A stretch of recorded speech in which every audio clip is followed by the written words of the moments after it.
মাঠে দুইটা দল আছে, বিএনপি আর জামাত।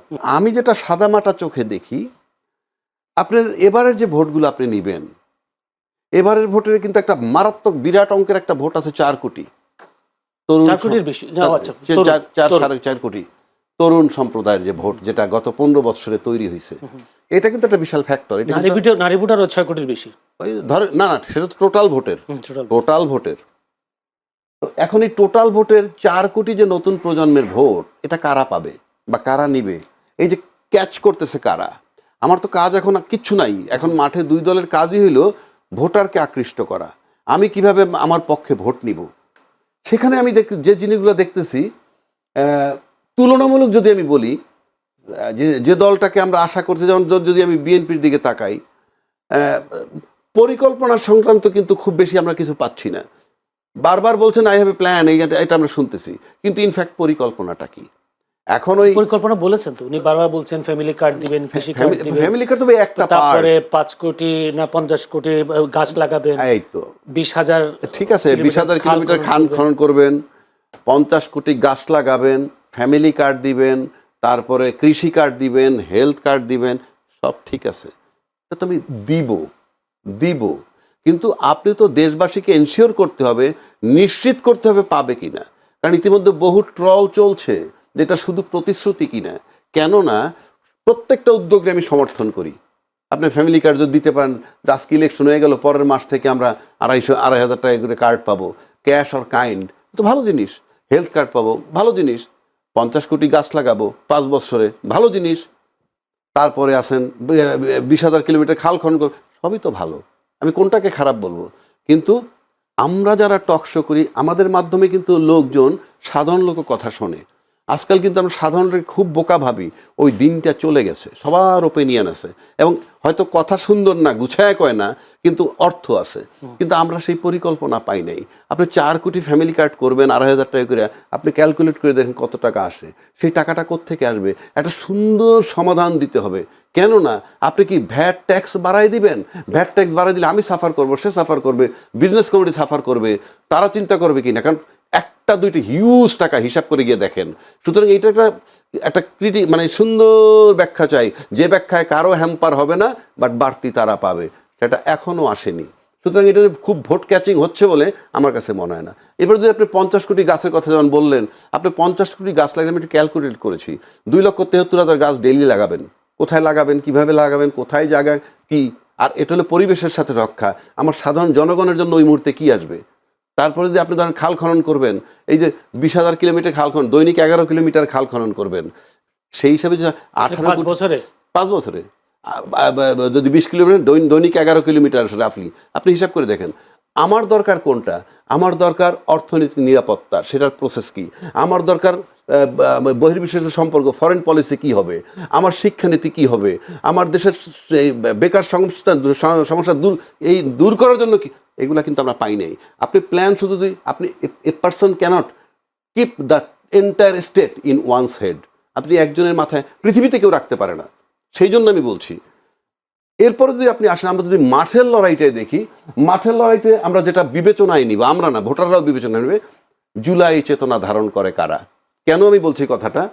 উনি যে দলেরই হোক, ভাই আমার, যে দলেরই হোক, সে যদি চোখের সামনে দেখে তার মেয়েটা একটা পা নাই দাঁড়ায়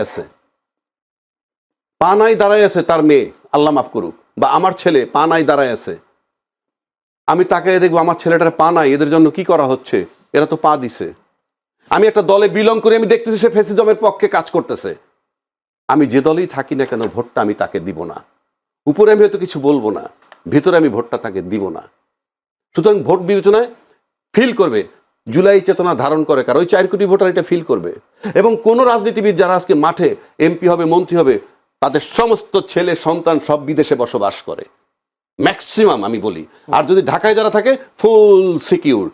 আমি আপনাকে একটা কথা বলি, বাংলাদেশের রাজনীতিবিদরা এই দেশের জন্য কাজ ওই দিন করবে যেদিন তাদের স্ত্রী, মানে পুত্র, কন্যা, নাতি সব দেশে থাকবে। আপনি বুকে হাত দিয়ে বলেন কয়জন সন্তান এই দেশে আছে? বিকজ দেশটা তারা মনে করে তাদের জন্য নিরাপদ না। যেই রাজনীতিবিদরা তাদের সন্তানকে বাইরে রাখেন এবং ওইখানেই বড় হইতে থাকে, আপনি খুঁজে দেখেন, আমি বানাই, সচিব, আমলা বলেন, বড় ইভেন বড় জার্নালিস্ট বলেন, তাদের ছেলেপেলে কানাডায় লেখাপড়া করে, রাজনীতিবিদের সব বাইরে থাকে, দেশে থাকি আমরা। ওরা যদি ফেরত আনতে পারেন, ওদেরকে যদি রাখতে পারেন, যেহেতু থাকে না, এই দেশের প্রতি তাদের কোনো মায়া নাই। কেন বলছি? আপনি মাঠে গিয়ে এখন চরিত্র হনন করতেছেন। আরে ভাই, আপনি তো ভোট ক্যাচিং কথা বলবেন, আপনি কিভাবে ভোট নিবেন, এই দেশের কথা বলেন, দেশের উন্নয়নের কথা বলেন। ওনার চরিত্র হনন করলাম, আমার চরিত্র হনন করলাম, কি আসে যায়? I am N individual, for example. এইবার আসেন, একটা কথা বলছে, যেহেতু জামাতের কথাটা উনি আনছে সেজন্য বলছি। আপনি যখন একটা কথা বলেন, এই যে কথাটা জঘন্য একটা কথা, যে যারা কি বলে কর্মজীবী মহিলাদের সম্পর্কে যে ন্যাকেট, এটা এখন এখন আমি যদি বিবেচনায় নেই 5ই আগস্টের পর থেকে এই ঘটনা ঘটার আগ পর্যন্ত জামাতের আমিরের বক্তব্য বহু আছে, বহু। এর ভিতরে যেটা নাই, যেটা আছে, জোরালোভাবে যেটা আছে, তারা নারী নেতৃত্ব পছন্দ করে না এবং খুব বলিষ্ঠ কণ্ঠে বলছে তারা জামাতের আমির মহিলা বানাবে না। এমন না যে আমতা আমতা করেছে, বলছে আমরা নারী নেতৃত্ব বানাবো না, ইন অ্যাকর্ডেন্স উইথ কোরআনিক ল। এটা তাদের দলের সিদ্ধান্ত, কোরআনিক আইন মোতাবেক বানাবেন না। এখন যদি মনে করেন আপনার জামাত ভালো লাগে, আপনি করবেন না, ইউ আর অ্যাট লিবার্টি। আপনি কেন? আমি জামাত করি না, তো আমি করি না পার্সোনালি, তো আমি জামাত করব না। তো আমরা যদি কেউ জামাতের সমর্থন না করি, জামাত যদি ভোট না পায়, ও জামাতের আমির মহিলা বানাইলেই কি আর না বানাইলেই কি? আচ্ছা, 1। 2 নম্বর, তারপরে যে জামাতে যে মহিলা ভোটার আছে না, তারা তো এটা মেনেই আছে, তারা তো জানে আমির বানাবে না। আমি কেন বলছি কথাটা? এটা তার দলের ম্যানিফেস্টো। এই ম্যানিফেস্টো মেনে, গঠনতন্ত্র মেনে যে থাকবে, না থাকলে না থাকবে। এখন আসেন, হ্যাকিং যেটা হইল, উনি বলছেন হ্যাকিং, কেউ বলছেন এটা হ্যাকিং না। ওকে, ফাইন, আমি ধরে নিই আপনারা বলতেছেন হ্যাকিং না, আমার কাছে কোনোটার বিশ্বস্ত সূত্র নাই। বাট আমি যদি 5ই আগস্টের পর থেকে আজকে পর্যন্ত তার বক্তব্য মিলাই, তার সাথে চট করে আমি এটা মিলাইতে পারি না। মানে এত অশালীন ভাষায় 2 দিন পরে ভোট, এইটা বললে ভোট বাড়বে না কমবে, এইটুক সেন্স তার নাই, বাড়বে না কমবে। 1। 2, আপনি মাঠে যারা নামলো, হ্যাঁ, তারা কি জামাতের ভোটার? আদৌ জামাতের ভোটার? আমরা তো দেখছি মাঠে কারা নামছে প্রতিবাদে। হ্যাঁ, তারা কি মাত্র জামাতের ভোটার?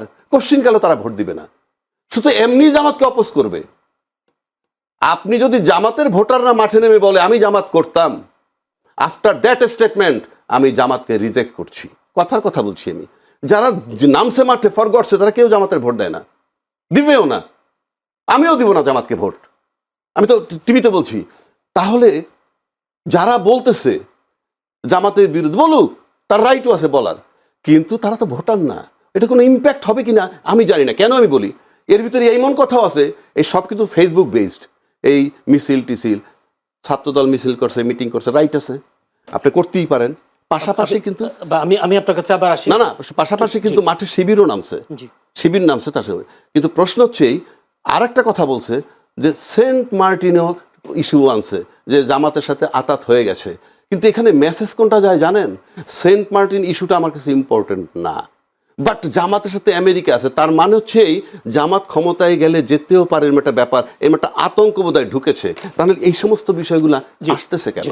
গত 16 বছর যে আওয়ামী লীগ ক্ষমতায় ছিল না, অফিসিয়ালি কিন্তু তার বিরোধী দল ছিল জাতীয় পার্টি, কিন্তু চলনে বলনে কহনে শুধুই ছিল বিএনপি। অর্থাৎ বিএনপির 16টা বছর আওয়ামী লীগই টিকায় রাখছে আলোচনা করে, জাতীয় পার্টি কিন্তু টিকে নাই, জাতীয় পার্টি কিন্তু বিরোধী দল। আমার কাছে আজকেও মনে হইতেছে যে আমরাই বোধহয় খালি জামাতকে টিকায় রাখতেছি, মানে এই জামাত নিয়ে আলাপ করতে। কন্যার সাথে দেখা নাই বিয়া শুক্রবার, উনি ধাপে ধাপে করবেন, এখন তো নির্বাচন হয় নাই, জীবনে এখন পর্যন্ত ক্ষমতায় আসে নাই, আসলে কি জগৎ মেনে নিবে? প্রশ্নই ওঠে না। যদি না মেনে নেয়, আমরা আননেসেসারি টাইমটা নষ্ট করতেছি। কেন করতেছি বললাম কথাটা, বাংলাদেশে মুক্তিযুদ্ধের পক্ষের শক্তি হিসাবে কিন্তু সবচেয়ে বেশি সুপরিচিত আওয়ামী লীগ, এবং এইটার ধারক বাহক তারা যেভাবে ব্যবহার করছে।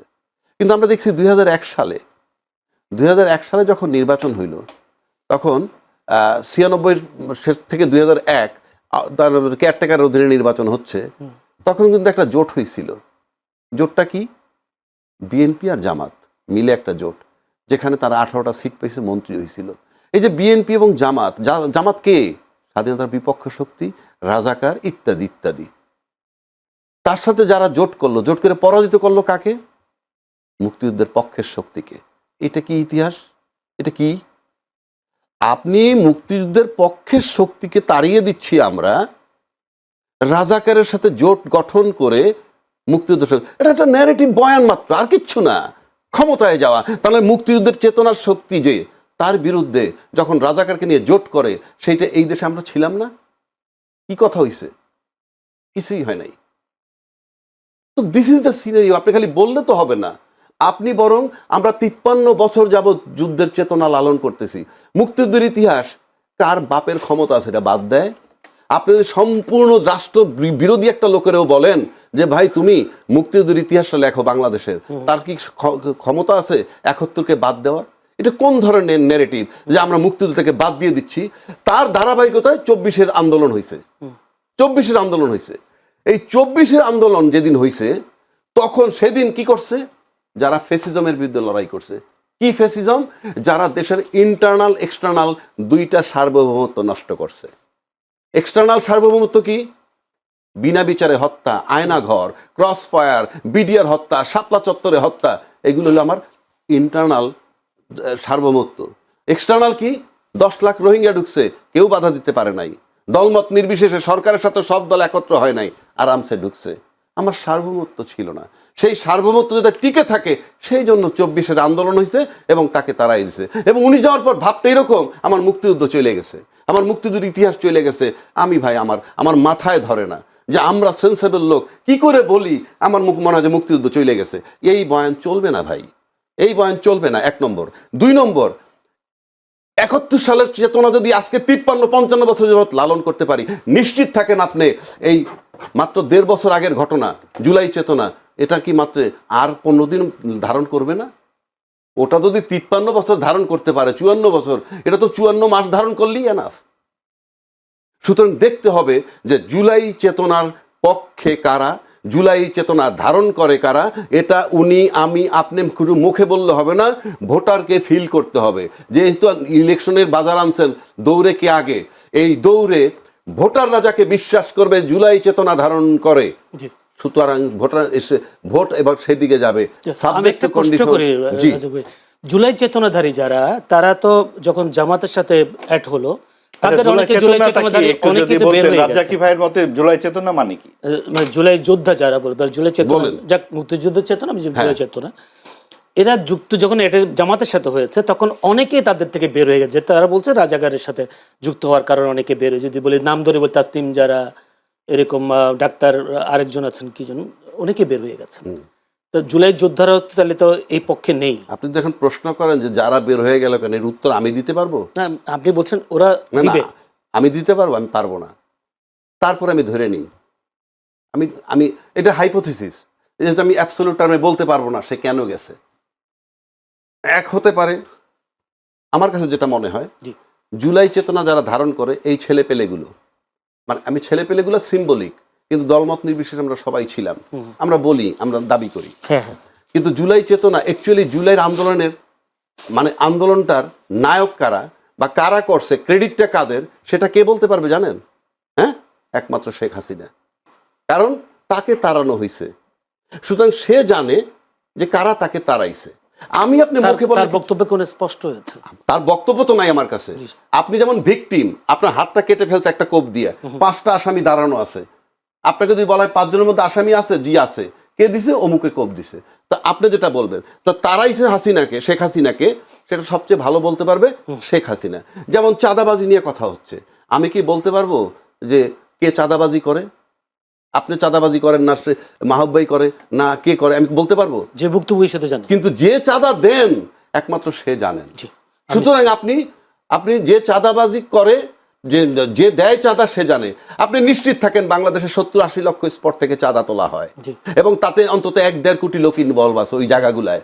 এই 1-1.5 কোটি লোকের কাছ থেকে যারা চাঁদা নেয়, হ্যাঁ, তারা ভোট দিবে না। যারা চাঁদাবাজ তাদেরকে ভোট, চাঁদাবাজকে আমার জানার দরকার নাই, কিন্তু ওরা জানে চাঁদাবাজ কারা। একইভাবে জুলাই চেতনা ধারণ করে কারা, সেটা ভোটাররা বিবেচনায় নিবে, আমি আপনি না। ভোটাররা যাকে বিশ্বাস করবে জুলাই চেতনার পক্ষে, ভোট সেদিকে যাবে।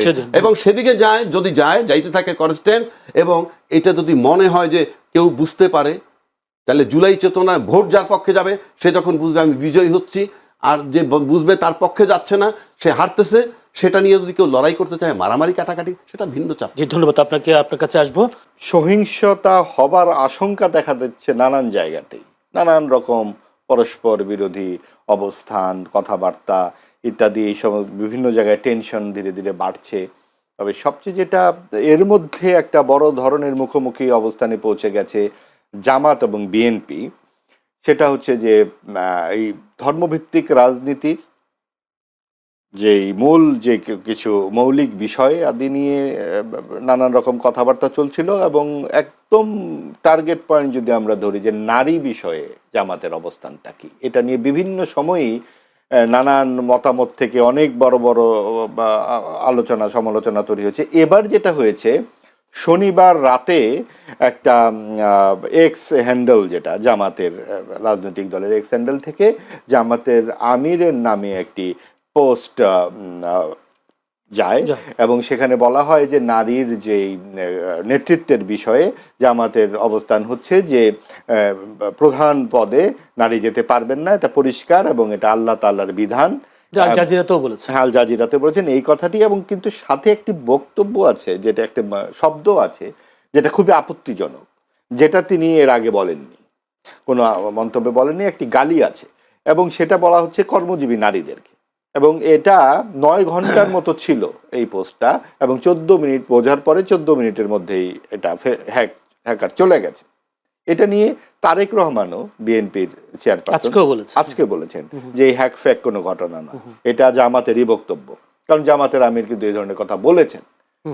এবং এটাও কিন্তু আসলে খুব যুক্তিসঙ্গত একটা ব্যাপার দেখবার মতো, যে জামাত কিন্তু বিরোধিতা করছে যে হ্যাক হয়েছে, কিন্তু কি হ্যাক হয়েছে? আপনার বক্তব্য তো এরকমই, এই ধরনের বক্তব্য তো আপনারা দিয়ে আসছেন, তার মানে বক্তব্যের বিরোধিতা তো আপনাদের কিছু হয়নি।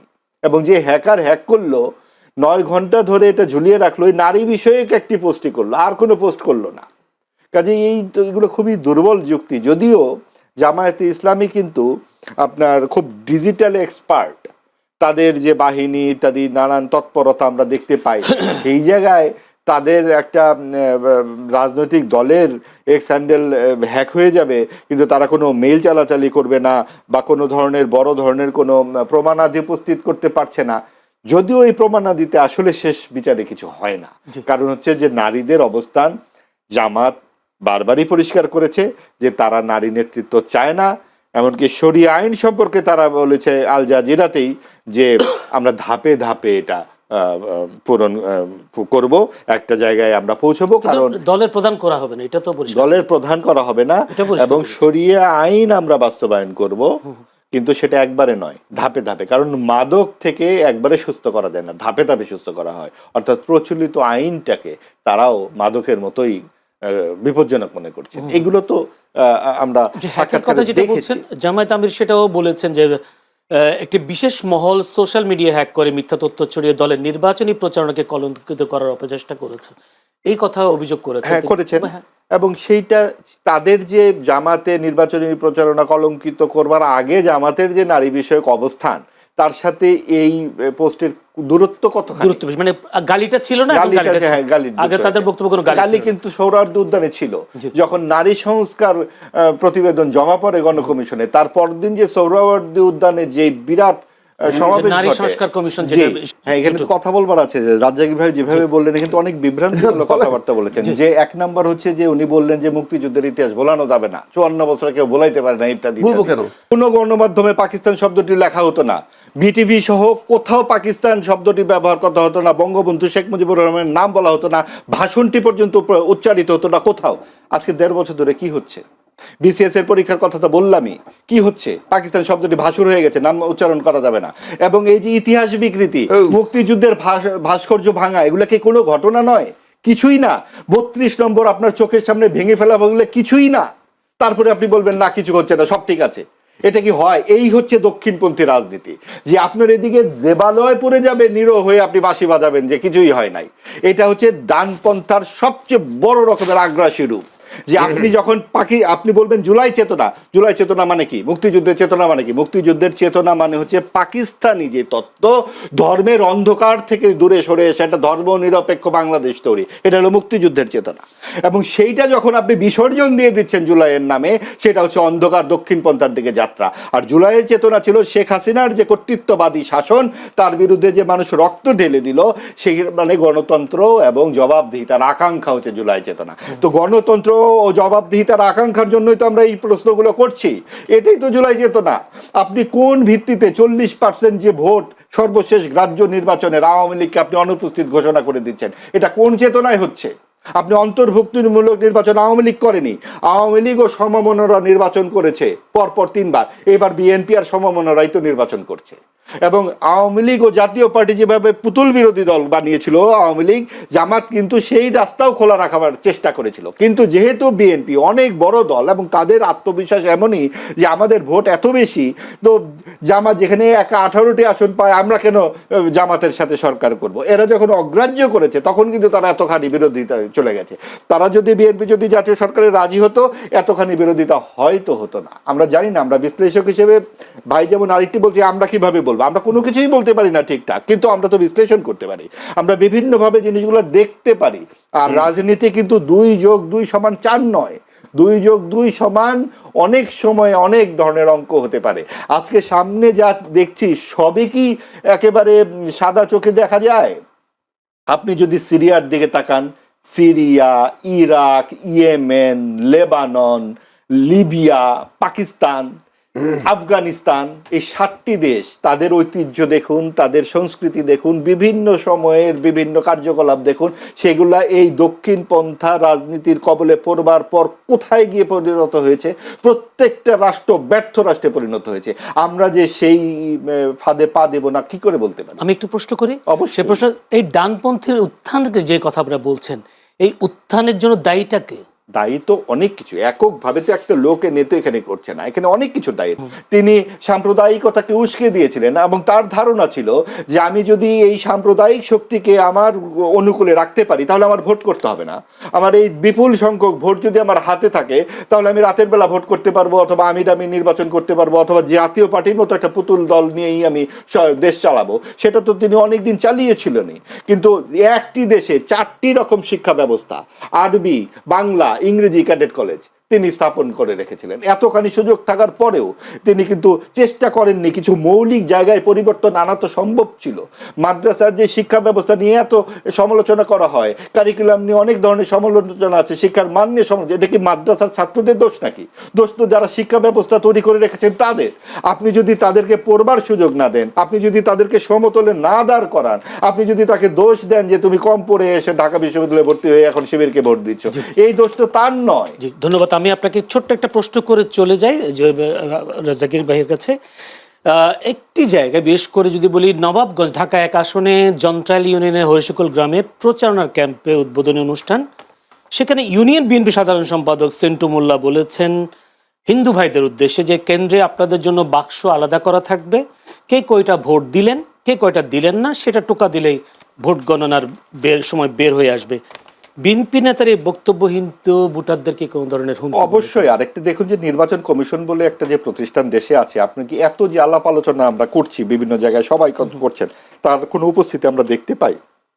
হঠাৎ করে শুনি সেদিন বলছেন যে সরকার গণভোটের, সরকারি কর্মকর্তারা গণভোটের পক্ষে ভোট দিয়ে মানে প্রচারণা করতে পারবেন না। এতদিনে ঘুম ভাঙলো? সরকার তো দেশ চেয়ে ফেলেছে গণভোটে, মনে হচ্ছে যে ভোট একটিই হচ্ছে, সেটা গণভোট।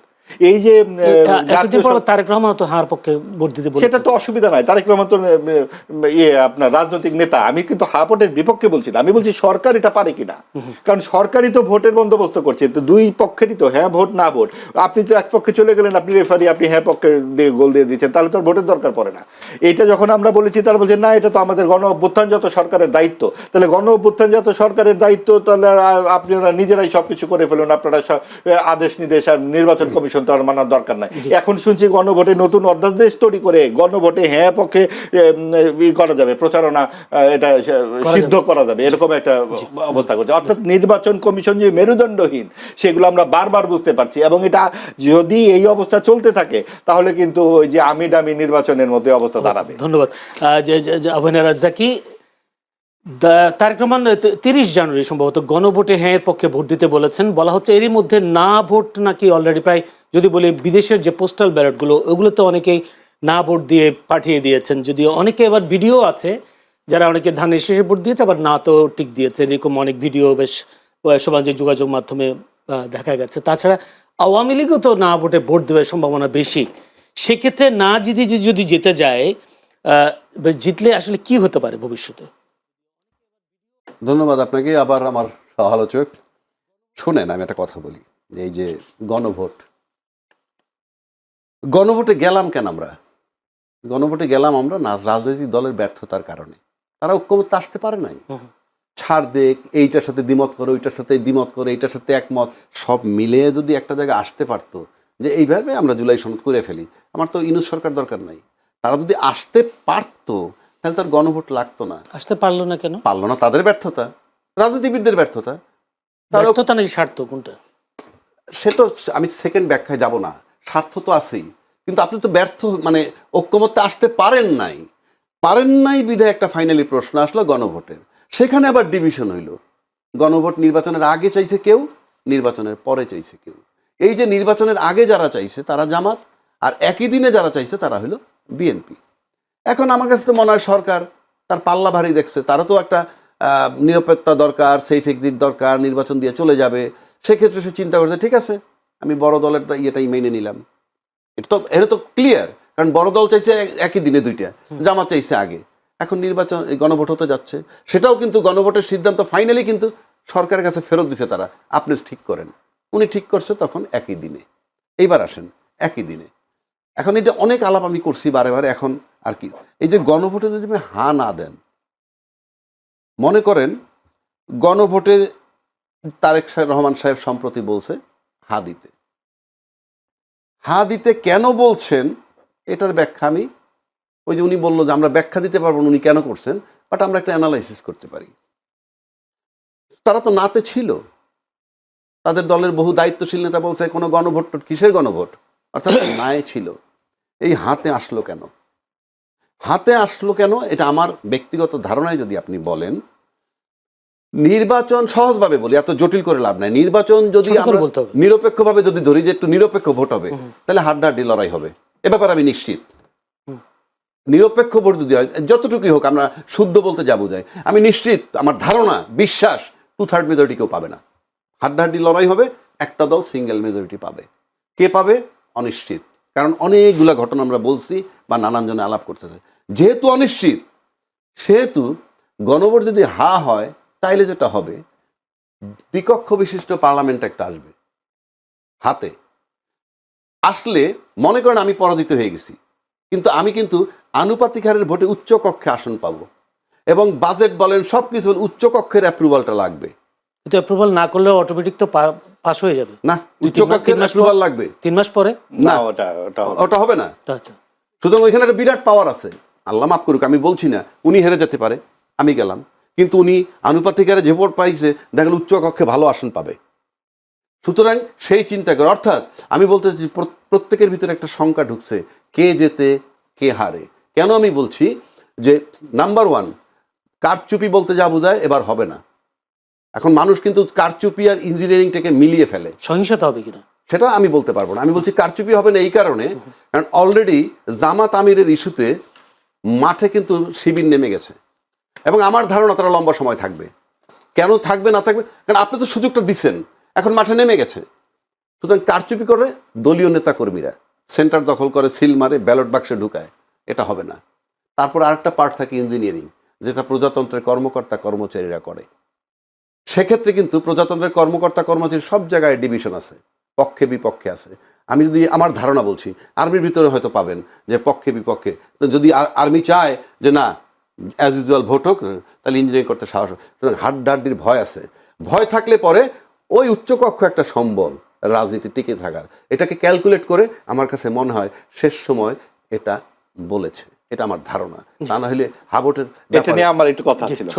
আমার কথাটা হচ্ছে যে আসলে তারেক রহমানের যে অবস্থান বা গুরুত্ব, এটা কিন্তু আমরা অনেক সময়ই একটু হয়তো আন্ডার এস্টিমেট করছি। কারণ এই যে আওয়ামী লীগের বিরুদ্ধে যে দীর্ঘ আন্দোলন, তিনি দেশে ছিলেন না কিন্তু ওই বিদেশে থেকেই তিনি যেভাবে দলটিকে পরিচালনা করেছেন, উনি নিজে কখনোই সেই কৃতিত্ব নিচ্ছেন না, কিন্তু এই কৃতিত্ব তাকে দিতে হবে।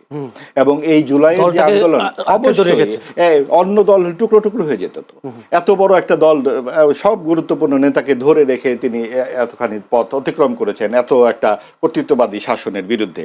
তো আজকে যখন এত বড় একটা গণঅভ্যুত্থান হয়ে গেল, তারেক রহমানকে কিন্তু সেভাবে কোনো কৃতিত্ব উনিও দাবি করেন, অন্য কেউ দিচ্ছেন না। তো এই গণঅভ্যুত্থানের কৃতিত্ব যাদের অন্যতম নেতা তো তিনি কেন হের পক্ষে থাকবেন না? তিনি হের পক্ষে এত কম স্বরে বলছেন কারণ তাদের 11টি নোট অফ ডিসেন্ট আছে, এবং এই 11টি ডিসেন্ট কিন্তু এখনো আছে। তারা যদি পাশ করেও আসে, কিংবা জামাতও যদি পাশ করেছে, যে যার নোট অফ ডিসেন্ট কিন্তু ঠিকই কার্যকর করবে। অবশ্যই। ধন্যবাদ। ছোট্ট দর্শক, আমরা অসংখ্য ধন্যবাদ জানাচ্ছি দুজনকে।